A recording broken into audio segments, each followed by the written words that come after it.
Okay, the next hour, how can we create a hedge lobby? That's maybe the core, the centerpiece of this Congress. How can we create a society? How can we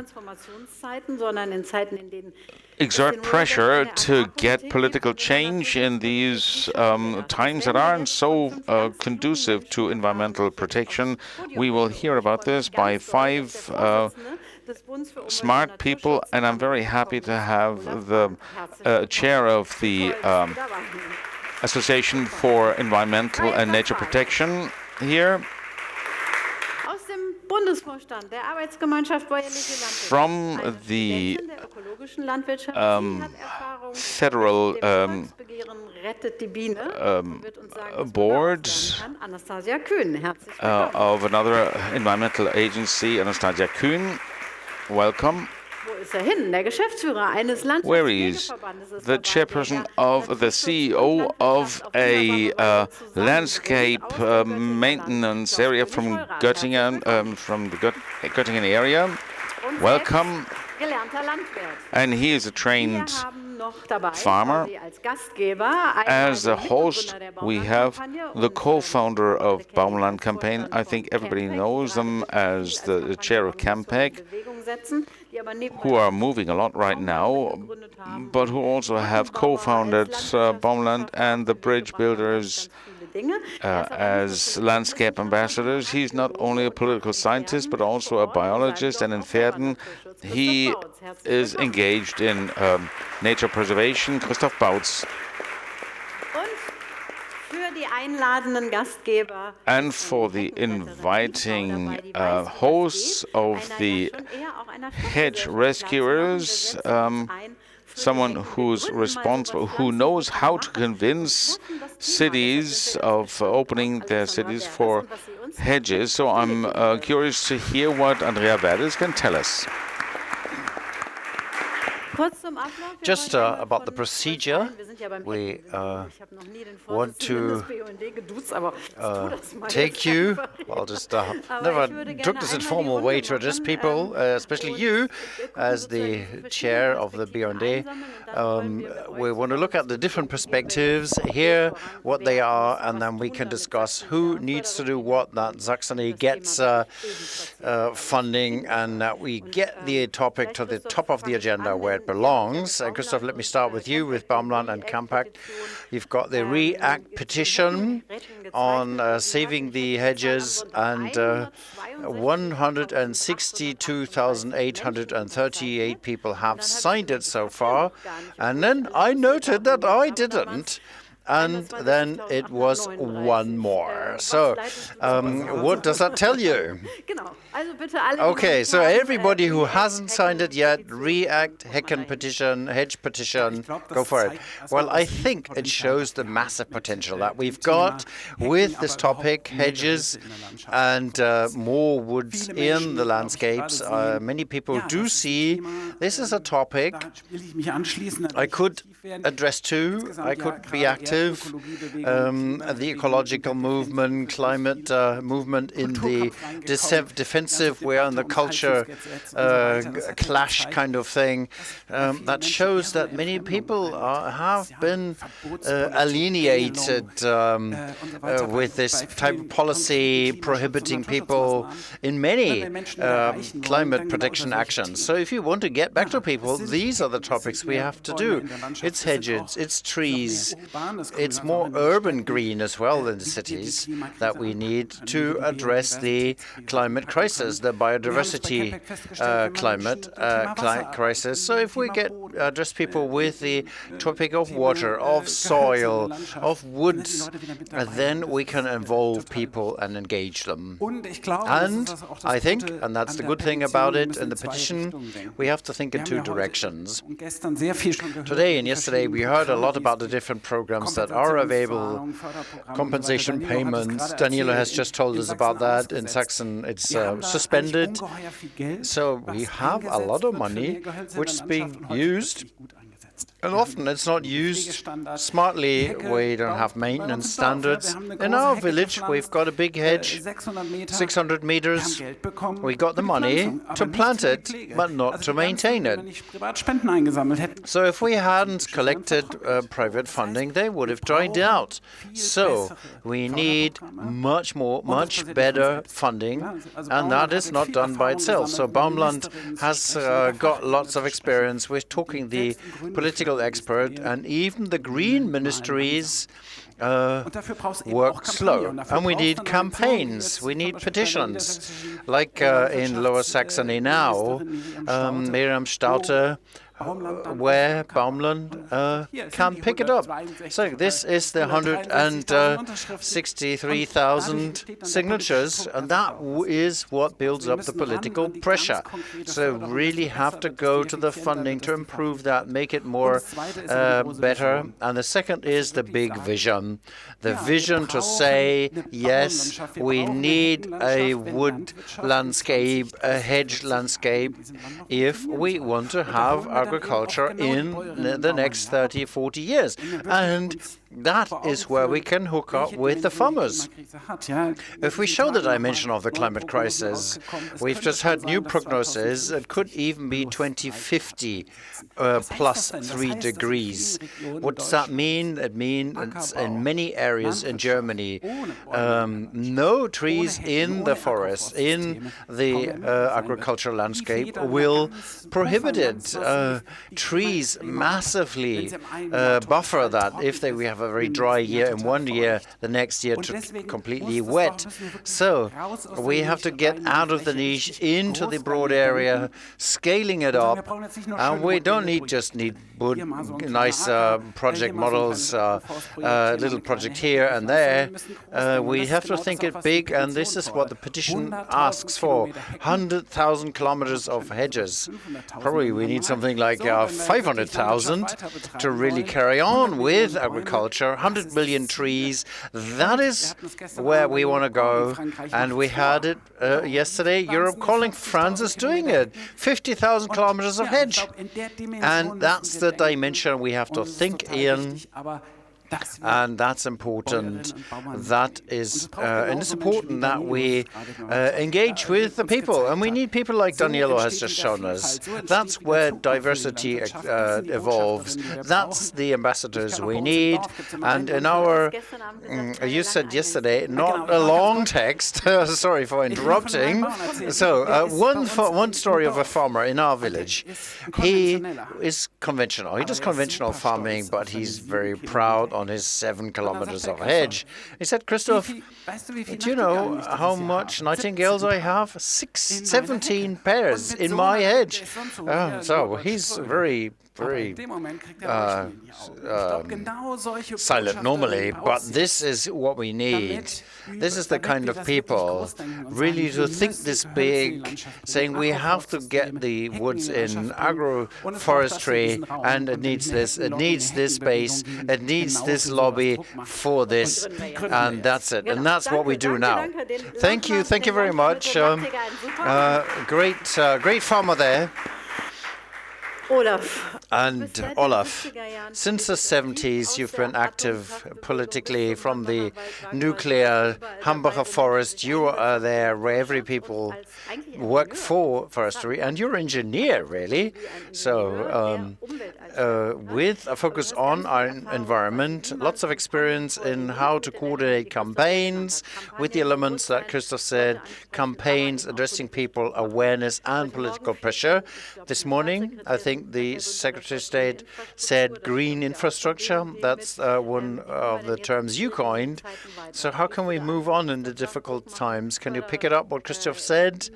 Pressuring, getting campaigns, getting people in, and kind of mold that into political activities?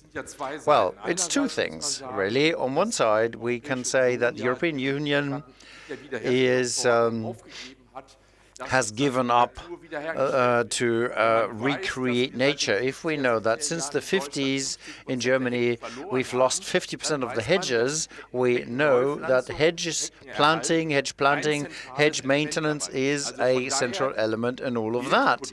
So politically this means if until 2026 the renaturing plans are developed, they can't be done without a special hedge plan.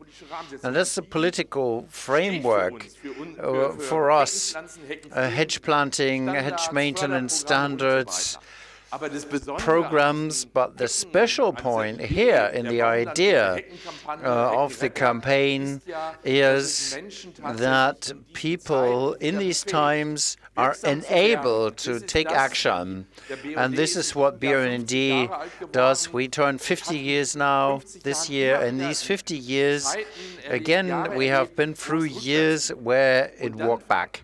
And then people said, what can I do myself if politics doesn't do anything? Because the recreation plan is under pressure. And this is what these projects are perfect for, to get people into action outside of politics. And this is an interesting idea, that where we are in the small areas, small companies, gastronomic operations, 100 meters of hedge, 200 meters of hedge. If I travel through projects, we have something with the Wildland Rescue Plan. So we have wildcat paths through this, and everybody who does this, they know they are part of a federal big project, a European project. This is what this campaign has contributed and has a big opportunity to get help, get engaged. And so this is these political activities that we do, the program, building hedges, all of that, everywhere in what we do, what we demand with the platform as well, the future EU funding, it has hedges. That's the first step. And now we have to see how to break this down into the area, getting people into the doing. And that is where I see big opportunities. So, on-site, locally and politically, and I heard everybody who works similar to the topic have to network. Agroforest woods is a sub-page and the connection to water as well. Yes, we have a QR code. Connect to that. Please use the mic for everybody online. We have the QR code on the website for them. Okay, find it there and go for it. Anastasia, as a farmer, you are a dairy farmer and you cooperated in Save the Bees campaign. So you know this, you know the practical work. You are in the federal board of farming association. We heard lots about new politics in Europe. Not a very good perspective. Maria told us in Europe Calling, it's about competition, the contrary of what we have been talking about throughout the day. What can we do? Well, it's not very attractive. EU agriculture policy is nothing very nice. And we are at a point now that for years we had a development, more and more money, public money, being spent for public work, and more money which spent in the EU was connected to qualitative standard. And that is changing now, and that is uncomforting. And I have the impression that things are getting on a slippery slope here. And we don't know how this is going to develop. Nowadays we have the trialogue who's going to work about this.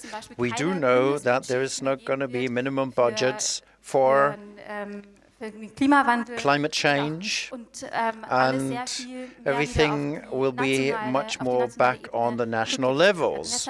And Maria said this very well yesterday. what the consequences this may have. It may be a race to the bottom. So we will compare much more to the neighboring countries. People will demand this. They don't have this standard. They can produce cheaper. Why do we have to adhere to the standard? So this is great discomfort and kind of unrest. We see this in the farmers' protests.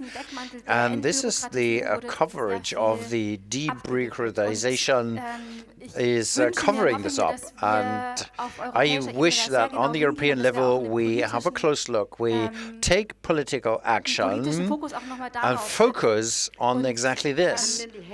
So the hedge movement, can it help? Is that an entrance gate possibly to find new allies? Who are we going to look for partners in these difficult things? Well, of course, the hedge movement, the agroforestry movement, it's good to get to a point where we have a start, where we have hope, where we can have positive effects directly on site, and we can get a positive wind of change on it.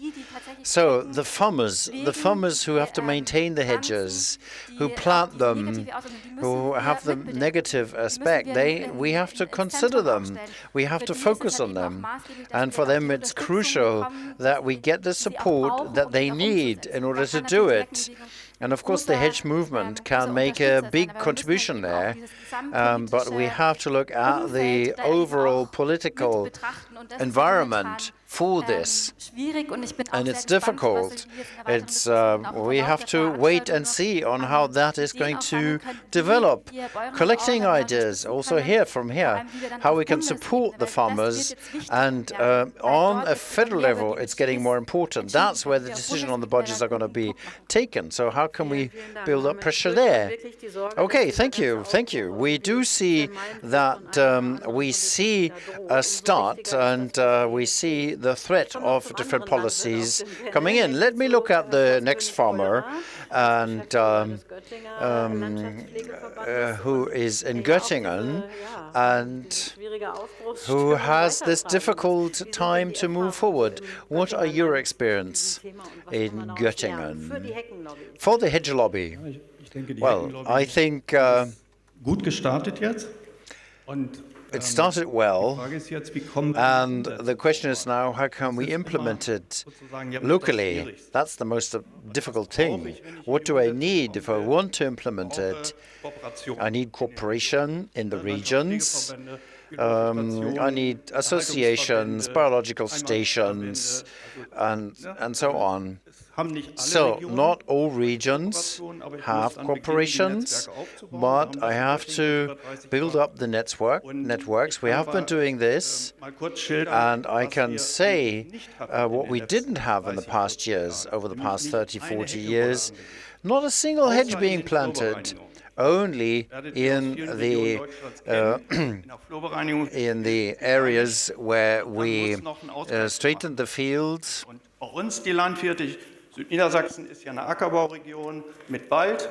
And we have mainly a little forestation, and all that fell victim of the land consolidation. The farmers didn't want that. They don't like the look of that, and it'll grow into the field. And so if anything, we'll do a row of trees. And then something in between happened, hedges on 3 meters or 5 meters. A length or width? Well, width. Okay. So that means we have nothing in the landscape, really. And what I do need, if I think new hedges, I'll need space. Where do I get the space from? This is one of the core regions or points, availability, and I have to take up a lot of money if I don't have owners. The municipalities, Lower Saxony, has space, has areas, but they have to say, okay, we provide 5% of the arable land. Nobody will do that voluntarily. We may have foundations, we have the churches, they have lots of land, they want to do something. What can they do? We are asked a lot in the biodiversity crises. Well, you will, if you want to do something, if you lease the arable land, you will have to say 5%, for example, have to be made available for structures like hedges. But we are not there yet. Lower Saxony has done this now for a domain and has nearly one area, one complete lot, a new land leaser. 5% are going to be used now for wood planting. So this is something where the land is provided, and then of course I need money. I need to implement the planting, and I need people to do it. So I don't want to be spoiling the party. Well, you did, sorry. But I have to say so. We didn't advance very far in the past 5 years. We have 2 biological farmers who had half a hectare of plants with their own arable land. And it's not the case that they own the land. We have a lease market. 2/3 of the land are leased, so that means we need to convince the owners, and that's what we have to break down to the small areas, and that takes time. And in the ecological measures, in the Greenland, in the arable land, we have flourishing stripes, very good offers, but no offer for the planting of mixed orchards, and maintaining them, and the same applies for hedges. So we have to ask for that, and what Anastasia says, the trend to more quality, so away from the broad range application, unqualified, we're moving away from that. And okay, that is the challenge at the moment, and I think we will also need good consultation. There is money available. We have foundations that have called out for the hedge years. Quite some initiatives, a very good activity to get some money. And the idea is money is there, we just have to get it implemented and implanted locally. So for the bigger units, that accounts as well. So I have to bring many things together, and that requires work on site and locally. Thank you for clarifying these plans and everything. I have a basket of hopes for Alexandra and turning downs. People are interested in plants and trees and water. It takes time, but we don't have time. Farmers would like to, but they have pressure and maybe some reservations. Difficult to get, so let's see. And so what do we take this and what do we do with it? We didn't have this before. We have now. Yes, and you had the idea to start a hedge day. That was from the chat. We tried this in the beginning when I founded the Hedge Rescuers. I took 3rd of October, where we awarded the Shrub of the Year. We didn't get the day of the hedge day, but maybe we'll get it together. This year it is the General Snowball, and at least it's got entry in Wikipedia, the Shrub of the Year, so it's difficult to get away. So that could be a first step. Who writes in Wikipedia? Who can do the first hedge day? So today and so on, please go and do it. So if we have it, we'll read it. We'll read about it. We want to found it. We're just founding it now. So it's your responsibility. Okay, and what I also noted when I started, hedges are, and even though we all in the same boat and we have the same love for the shrubs now, it is something that we need to explain. Blossoming meadows, people understand that, people understand forest, but they don't understand hedges. So this is why we say we plant the hedges into the heads and on the fields to build up on that topic, but with that practical work in conserving nature. We've heard this here, giving the people the expectation that they can take action in the crises. On Sunday, we were at the farm planting with more than 50 volunteers, creating community, and that is something that we can't underestimate below the meta level of what we can do strategically. We have to get the hedge into the people's heads, and so they connect landscapes, and with that we connect people. They bring people back to where the food comes from. And maybe this is a reason for our ecological crisis. We are all urbanized. We have no connection to nature, and practical work conserving nature is a way to bring people back to nature, with people creating their foods, producing their foods. And this is something that we need. We need the political pressure. We need the scaling. So in the final presentation of the Ketchup project, we learned that the potential in Germany is 1 million kilometers of hedges. So 100,000 is only a start. Be great if we could do that. Of course, we protect the open land birds as well as in the wet meadows, but scaling up, and if we see the beneficial aspects, we haven't heard all of that, what you can do with hedges. So here, I would like to see and get into the discussion. Maybe we'll have to look at some legal dilemmas that we have.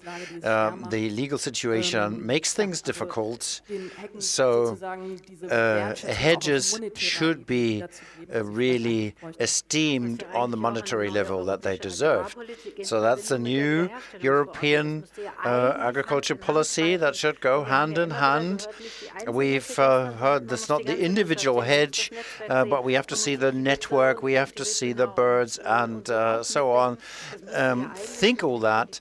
This is something that should go hand in hand politically. I think we don't have too much time. I'd open the floor to questions, and then we come back to a final round to see how can we solve it all. And so it's not just one button not one dial to turn only, but we've got multi-level approaches here that we need to follow. On the agricultural level, we have to scale it as much as possible and build up pressure on the political level. And this may reinforce itself. You have all become ambassadors, so you all have to participate. So I'll hand over to the audience. Who indicates first? We're collecting some suggestions now.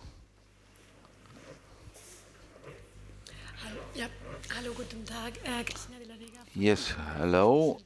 I'm of the Environmental Research Center in Leipzig. I wanted to offer, first of all, that we in research do a lot of lobbying as well to ensure that the common agricultural policy and the regulations be analyzed for how they can be improved, what can be saved, how this can be implemented, and at the same time We should coordinate with you so we can do lobby work jointly. And the question, what do you need from us? Can we extend that to science as a whole? And I think we need an answer to that now, right?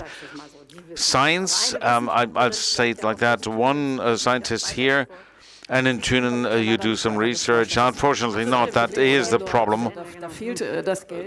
We lack the money in order to continue our research. Even though there's a lot of research to be done, I think I'd really be interested in getting scientific figures on lateral cutting back to the stump, or what biomass can we use? Of course, there's a valuable resource in the wood of the hedges. So, what could we do using this? So, it would be interesting not only to see to look at the small animals, but also for horses, for instance, as well. So, there are many ideas. I don't want to create a backlog of suggestions now.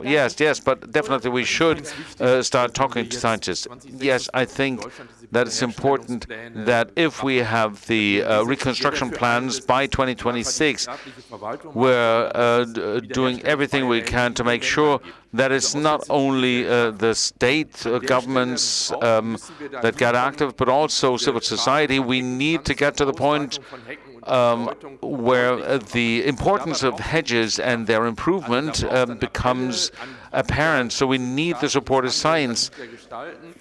We need the appeal of those who consult politicians, but the civil society, environmental associations, AbL, etc., have to underpin this. And I think this synergy will create some strength that we need. Because it was just said that hedges are not so well known, particularly their importance isn't. We need to have more publicity, more image formation, but we also have to have the support by science to say why it's so important in order to convince politicians and farmers. Now, how far are we with the reconstruction councils? Well, it's an idea by our organization, BUND, because we say that the environmental protection agencies and the governments must not be allowed to do that on their own. We are suggesting this everywhere, that we need these reconstruction councils that will have representatives of research, of associations, of agriculture, because we just saw this debate. There is a cultural fight against environmental protection and climate protection. And my experience is that if you sit down around a table, and this is what was actually envisaged by the Restoration Directive. Everybody keeps saying that this is a dead in the water. But if you really look at it, we're actually making good progress, and you always need the support by scientists, and it would be great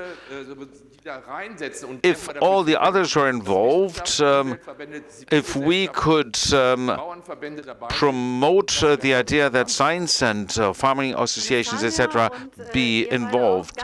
Anastasia and the two of you as well, very briefly, because we have a number of suggestions already.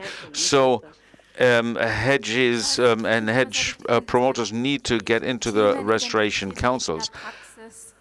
Well, I think we need to identify the big question marks in practice. What has just been raised, the question of phosphorus. We don't only have peak oil, peak soil, but also we will move into peak phosphorus at some stage. So the question, can hedges mobilize phosphorus from deeper strata of the soil? So that would be an important question as well. And we need research for that.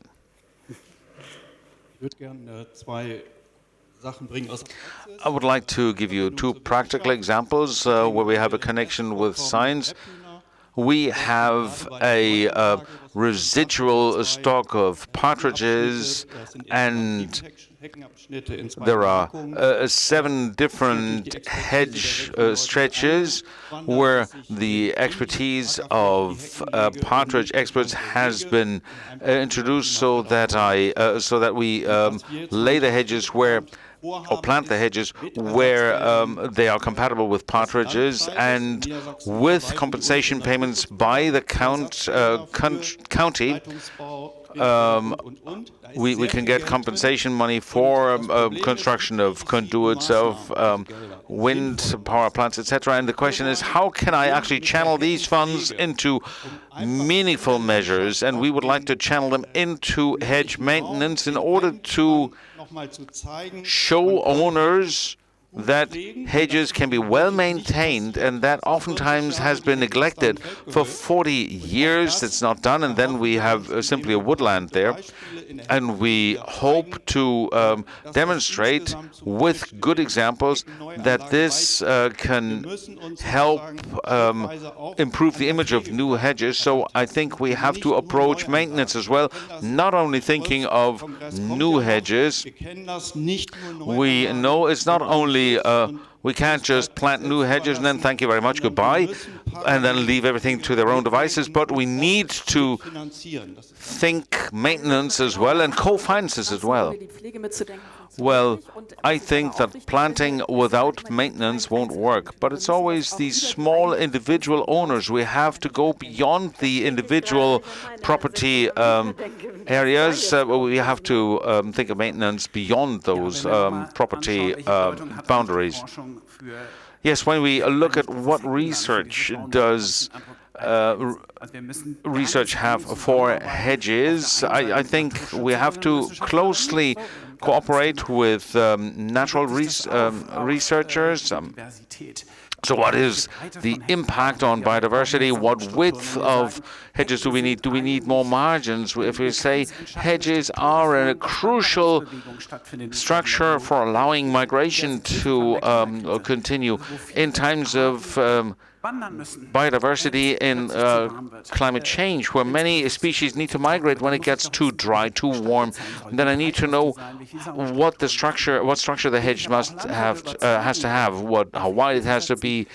But if I want to convince farmers to develop hedges, maintain hedges, I have to show them how they can monetize this. The presentation by on fodder leaves, that shows how much research need we have here. Even if I conceive agroforestry, in what distances? The potato, for instance, will develop the blight if it gets too wet or it gets too dry when the hedge strips are too far apart. And that in times of climate change, where the weather patterns are changing from year to year. And we think we have to do that at eye level with the practitioners, and that is when farmers feel motivated, when they can cooperate with scientists. And I think there's a lot of people that we need on site, on the ground, who are active for this. I used to look at certain things that are with mixed orchards that are ubiquitous in South Germany. And we developed 80 hectares of mixed orchards, and people from the city became active again, and by now they're a cultural asset again, and they're not being knocked down anymore. So we were able to reestablish mixed orchards, and we have to do the same with hedges. We have to see who do we need to exert pressure on. Well, a lot of land is owned by the churches and by public authorities. So 11% is owned by governments. I tried to get land from the church to be able to plant some hedges. Very difficult to convince them, and it's only possible if you kickstart it, if there's a hedge lobby, an agroforestry lobby on site, on the ground, that exerts pressure. Okay, thank you very much for your patience in the back. So we've seen how what the question about science triggered. Okay, thank you very much for the contributions. I think this was a good conclusion. I'm a bit worried about overemphasizing science because we do know a lot and we have all the arguments. We have evidence, we've had it for decades, that it's always more a better idea to have hedges rather than to take them away. So we need to focus more on implementation. The climate change says hello. The last few years kind of shook us up. There's more coming down the line. And if I think that research should be on implementation and how to do this, so we shouldn't do fundamental research on fodder leaves for cattle. We know a lot about it. We need to look into what do farmers need in order to implement this. Okay, thank you very much. And maybe not another question. I'm of the Baumland campaign. One commentary, actually, with a similar thrust. There are many good examples of the municipal level. In Steinfurt, for instance, I just wanted to mention this. Research is always necessary, but always with a focus on practical applications. We need to take this along into the ministries, and we say, okay, look, this is where it functions, and the state can then implement that into different projects. So that is really important, and the municipal level is where you can actually access different subsidies, where municipalities can access certain subsidies that are not available for private individuals or private associations. So to attack from this angle is very important for us, so that we can approach different municipalities in different states in Germany. Okay, so it's always important to do lobby work and then to point out, okay, we have examples here and there where this has been successful. It's not enough to say we have mass extinction of insects, but we have to do some fundamental research. That's not what we need. No, yes. I don't think there's a contradiction between research and implementation. I think we need to get together. Wherever we implement or wherever we plant hedges, we have to work with people, with farmers, and we need to appreciate their work, because if we tell them it's very important to this is a big project, I see it immediately. I see all those obstacles that you run into with planting hedges. But our projects and what we do a lot at the state or municipal level, we focus on projects out of the conventional agricultural scene, and you create a personal relationship there, and we appreciate this. And where you have this cultural structure between urban and rural spaces, the job for the hedge lobby is to bring people together again. And if you have these examples, then you can get others on board as well. If it becomes obvious that we're not waging war on agriculture because they always destroy everything, but we help them build something positive, then this is a door opener and it helps you get into things with projects, and you can showcase that you do something. It's not a hedge day that we need. What we need is the hedge of the year to show what people get together on site to do something together and to appreciate that and to applaud it, and to say there's something new there which takes us beyond polarization in society, thus doing something big to restore nature in Germany and to make great products as well, as you said. And then you feel all of a sudden that the confrontation that you had at the beginning simply dissolves into nothingness, and that is our experience that we have in our local groups. Okay, thank you very much to all NABU MP and all activists on site, on the ground. We'll give them an applause as well now. And that also includes the hedge rescuers as well, because that's your job as well, isn't it? Yes, of course, I would like to underscore this again. These role models, they're so important to make this work in practice. For instance, in Schleswig-Holstein, the Homeland Association have already awarded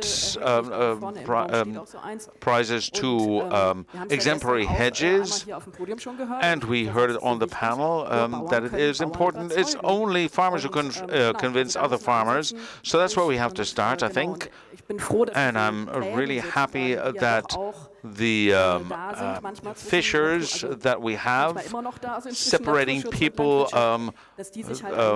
from environmental protection and from farming, that we can bridge those gaps, bring people together again, because many nature-loving people don't understand that cutting back to the stump does not mean destruction of the hedge.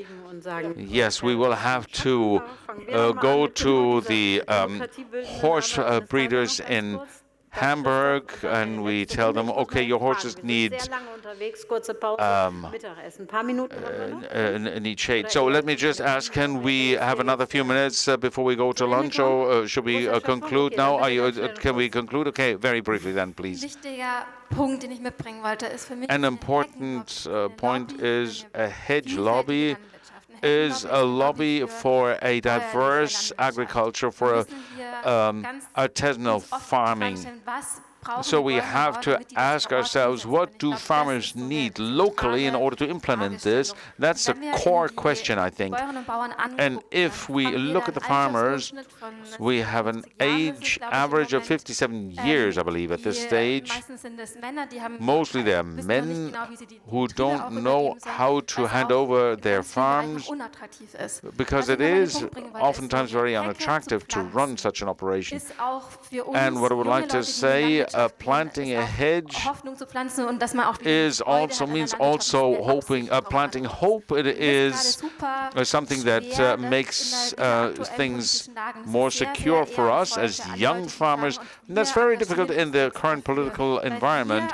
It's very difficult for young people to say we're committed to this, because we young people need more agroforestry, more hedges in farming in order for us to be able to continue doing agriculture over the next years and decades. And so we can do this with pleasure, so we don't go in straight lines on your tractor all day long, and that is not great fun either.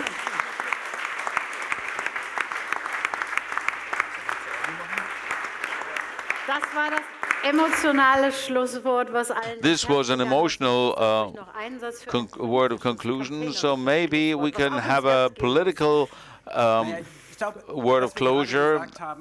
Well, I think what we just said, trees, woodlands, in the landscape and in the city, they have the potential to bring people together. If you look at Berlin, there was the tree decision, which opted for planting twice as many trees in Berlin if we want to make this city habitable in the next 50 years. And there was a survey, and they found that if there was a plebiscite on this next year, 80% would vote in favor of this. And what did the government do? They implemented this. So on the 3rd November, the tree decision will be simply implemented, and simply because they had such popular support. And I think that's a nice story, and we need this across the nation. So we need to do to bring this pressure to bear, farmers and society at large together, so that we get more trees. And we need to think politically. It's part of an agricultural turnaround. It's part of an entirely different policy than is being manifested in the agricultural ministries. So they want to roll back agriculture. We want to get it turned around, and there is one chance. We saw if we get people to demonstrate and to say we won't go along with this rollback, we have an alternative. We have woodlands for the countryside, for the cities, and we actually confront these big agricultural groups and with the agricultural associations. That happens in the streets, and we need a hedge lobby for this that gets involved like that, that we established today here. So thank you to everybody. I need another 30 seconds of attention because there will be some presents as well, some gifts. So Leon, you take over. Okay, I won't be so slow. Danilo, you need a bit of time as well. We eat ourselves through the hedge. So Cornelius, I'll give you back what you produce. So I have only one hand available. Here you go. I can handle the rest nearly. Okay, thank you very much. I'll give the floor back to Tanya. Okay, we can't run off yet. You're allowed to leave the panel. We have another 30 seconds that are important for you.